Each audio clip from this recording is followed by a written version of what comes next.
반갑습니다. 돈쌤입니다. 요즘 출산율 뭐 기록적이다. 여러 기사도 많이 나오고 유튜브도 많이 나오고 여기 유명한 슈카월드가 출산율 여러 번 언급을 했는데 저도 재밌게 봤는데 거기 슬라이드를 보다가 이제 하나 더 추가하고 싶은 게 좀 있어가지고 이 슬라이드를 준비했는데요.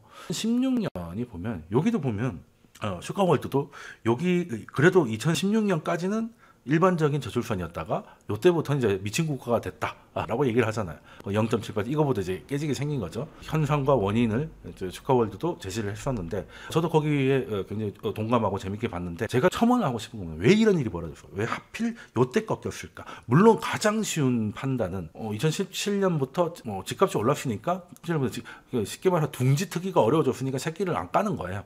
거기에 약간 디테일을 좀 섞고 싶다는 겁니다. 그 코리아 디스카운트 중에 가장 큰 건 주주 환원이 약하다 뭐 이런 것도 있겠지만 한국이라는 나라가 하고 있는 그 주요 산업이 이제 좀 사이클을 많이 타는 거거든요. 쉽게 말해 중무장대예요.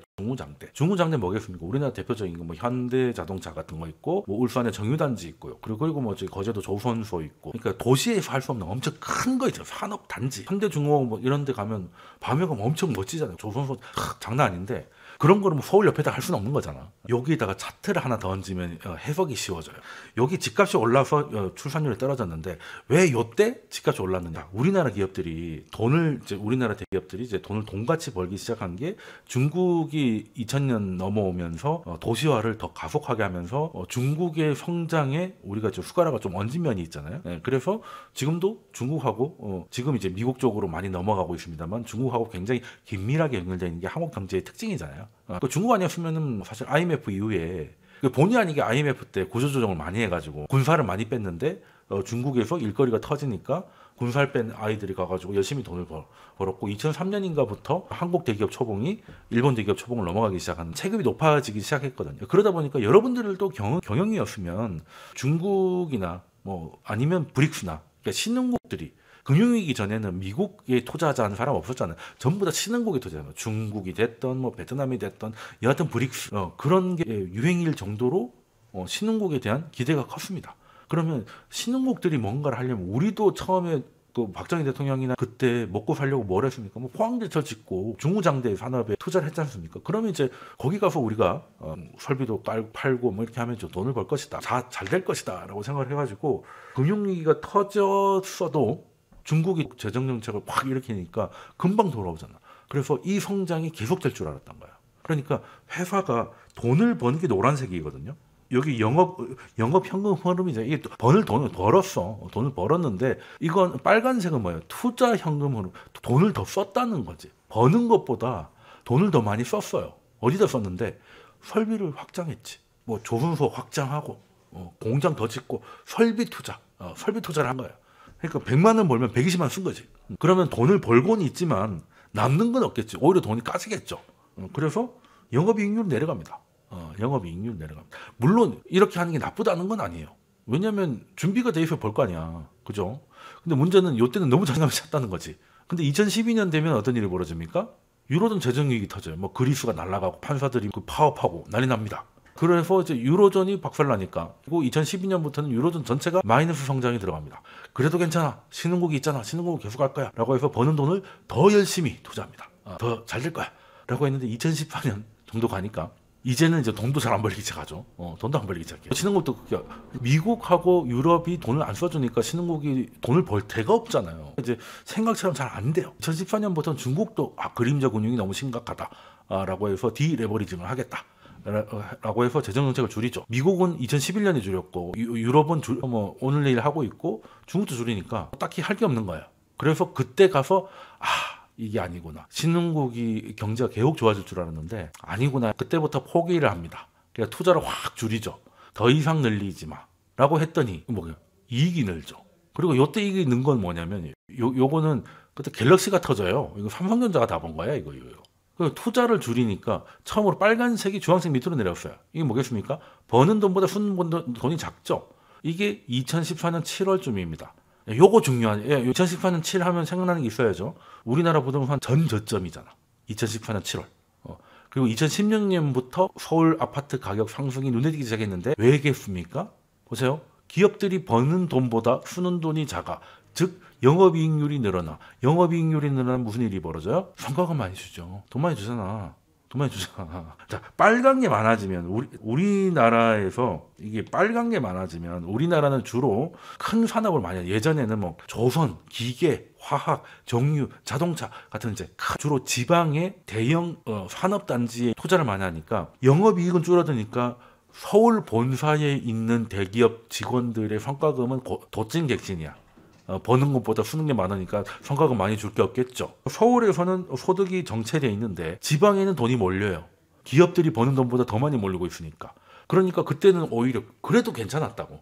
그래도 괜찮았어 지방이. 근데 경기가 살아날 것 같지가 않으니까 포기하고 투자를 줄이니까 남는 돈이 늘어나잖아요. 그러면은 지방에 더 이상 돈이 안 들어가지. 지방에 설비 투자가 안 들어가는데 서울 본사에 있는 직원들의 성과금은 늘어갑니다. 근데 성과금을 그때그때 받는 게 아니니까 이게 늘어나서 요때 받을 것이고 요때 늘어나면 요때 받고 요때 늘어나면 요때 받겠지. 1년 후에 연말에 받을 테니까. 이해되시죠? 그러면 이게 뭐겠습니까? 지금까지는 돈 번 게 우리나라 기업들이 해외에서 번 돈으로 지방의 중후장대 산업에 투자가 많이 되다가 꿈을 접은 게 2014년경이고 그때부터 기업들이 영업이익률이 개선됐다. 영업이익이 옆으로 접시처럼 누워있으니까 코스피도 안 올라가는 거예요. 이 회사가 매출이 좋은데 쓰는 돈이 더 많다 그러니까 매출이 이걸 팍팍팍 치고 가지 않는 이상은 주가가 더 가기 힘들잖아. 그죠? 그러니까 박스피가 된 겁니다. 중요한 거는 그래서 남은 돈이 얼마나 하잖아. 영업이익률이 옆으로 가니까 박스피도 누운 거예요. 그랬는데 그때 무슨 일이 벌어지냐. 이때 갑자기 매출이 좋아지잖아요. 뭐겠습니까? 갤럭시2. 그러니까 이제 스마트폰 랠리가 나오고 반도체가 또 터집니다. 근데 재밌는 거는 지금까지는 뭐 했다? 뭐 조선, 화학, 정유, 자동차 였다가 2016년부터 이게 투자가 다시 느는데 요게 늘어난 게 스마트폰하고 반도체 때문이었거든요. 그럼 기업들이 지금 조선소 늘리고 정유화학 늘리겠습니까? 반도체나 이런 걸 하겠습니까? 당연히 반도체나 이런 걸 하겠죠. 근데 반도체는 김해에 있습니까? 뭐 거제에 있나요? 창원에 있나요? 아니죠. 다 수도권에 있습니다. 셀트리온 어디 있어요? 송도에 있지 않습니까? 송도. 네, 바이오는 조그맣잖아. 부산항처럼 크게 컨테이너 실을 일이 없잖아요. 비행기 실으면 되지. 그렇잖아. 그리고 뭐 지금 엔비디아가 만들고 있는 H100 같은 만들기가 어려워서 그렇지 크기는 얼마 안 크잖아요. 그냥 에어로 실으면 돼. 그러면 인천에 있는 게 편해요? 부산에 있는 게 나아요? 당연히 인천에 있는 게 낫지. 그래서 16년부터 우리나라 기업들의 투자는 전부 다 첨단 산업으로 넘어갑니다. 그 배터리, 반도체, 바이오, 삼바 뭐 이런 것들이잖아요. 지금까지는 대기업 본사들이 다 서울에 있다 하더라도 영업이익이 낮았기 때문에 대기업 본사 연봉 이상의 상여금을 그렇게 의미 있게 주지 못했는데 그리고 투자는 지방으로 그러니까 서울을 거쳐서 지방으로 투자가 됐는데 16년부터는 영업이익률이 늘어나면서 투자를 줄여서 이게 상여금으로 서울에 뿌려지고 서울에 있는 사람들이니까 그리고 투자도 서울 수도권 아무리 멀어도 용인 정도 꽂아지기 시작했다는 거. 그래서 지방이 몰락합니다. 지방에는 가는 돈이 없어요. 예전에는 기업들이 보냈잖아요. 근데 지금은 뭐 건설한다 하면 다 수도권이죠. 반도체 클러스터인데 저 예전에 유승민 후보가 뭐 화개장터에 반도체 클러스터 만들겠다고 했을 때 기절한 줄 알았거든요. 반도체는 아무리 멀어도 영원입니다. 안 그러면은 그 반도체 천재들이 다 우리나라 사람이란 보장도 없잖아요. 인천공항에서 서울 먼 데서 근무하라면 하겠습니까? 안 하죠. 그렇다고 차마 서울을 못하니 서울 뭐 강남에다 반도체 공장을 지을 수는 없으니 그러니까 뭐 용인이나 뭐 동탄 뭐 이 근처에다 짓는 거 아니겠습니까? 그러니까 투자와 소득이 수도권에 집중돼요. 그런 상태에서 그래서 사실 서울에 가스가 꽉 차 있습니다. 그러니까 돈이 꽉 차 있는데 그때 문재인 정부의 부동산 정책이 라이트를 딱 켜서 폭발시켜 버린 거죠. 아니 돈이 없는데 그런 정책을 하면 웃고 넘어가요. 근데 돈이 많은데 자극을 하면 지금 아파트를 사야 될 것 같은데 못 사게 하려고 대출을 줄여? 그럼 내가 뭐 예금 깨지 뭐. 이렇게 되는 거예요. 돈이 없으면 그러든지 말든지 어차피 못 사면 더 잘 됐네 라고 할 텐데 돈이 이렇게 넘치는 상황에서 지금 서울 아파트를 살 수 있는 부류는 첫 번째 금수저들 엄마 아빠가 사줄 사람들 그리고 두 번째 뭐 고위 공무원 뭐 이런 사람들이겠죠. 그리고 세 번째가 보통 이제 그나마 맞벌이하는 대기업 그 커플들일 텐데 그 커플들이 상여금을 스테레오로 받고 서울 쪽으로 수도권 쪽으로 투자가 늘어나면서 일자리를 찾아서 오는 사람이 많고 그 사람들이 상여금을 많이 상태에서 유동성이 풍부한 상황에서 터트리니까 날아가는 거죠. 그리고 요즘 또 투자가 늘었죠. 2020년부터 는 거는 뭐겠습니까? 역시 반도체가 있고 그리고 배터리가 있죠. 근데 이제는 조금 꺾였습니다. 2년 넘어가 조금 꺾여가지고 요게 좀 꺾여서 다시금 이게 빨간 게 밑으로 좀 내려와서 영업이 좀 개선되고 하면 이제 서울 부동산은 그때쯤 가야 의미 있는, 그리고 그때 금리는 낮고 다주택자에 대한 세금은 완화되어 있는 상태에서 공급 부족이 부각되면 서울 부동산은 다시 반등을 할 건데 일단은 이게 돌아오는데 이게 내려와서 이게 영업이익률 꺾인 게 다시 돌아오는 데는 긍정적인 시나리오로 보면 한 2년 정도는 걸릴 것 같고요.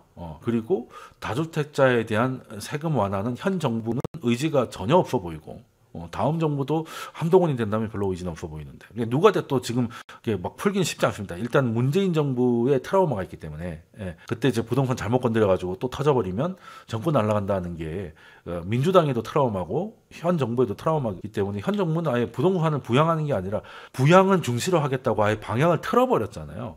그래서 올해 초부터 뭐 금투세 폐지 이런 걸 얘기하고 있는데 이 정부가 갑자기 그걸 포기하고 다시 부동산 뿜뿜으로 간다고 기대하기에는 너무 나이브하다. 그래서 한동안 부동산은 최소 뭐 3년, 한 7년 정도까지는 재미없지 않겠나.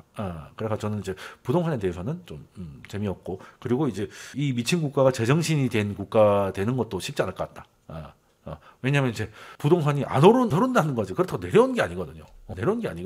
그러니까 이게 쉽지 않습니다. 그리고 이게 또 어차피 또 수도권에 몰려있기 때문에 지방의 소외는 2016년부터 우리나라 산업 스타일이 이제 다 자금자금해지면서, 예전에는 거대한 조선 이런 거였다가 반도체, 바이오 이런 쪽으로 가면서 지방에는 지금 필요가 없게 돼버리는 거죠.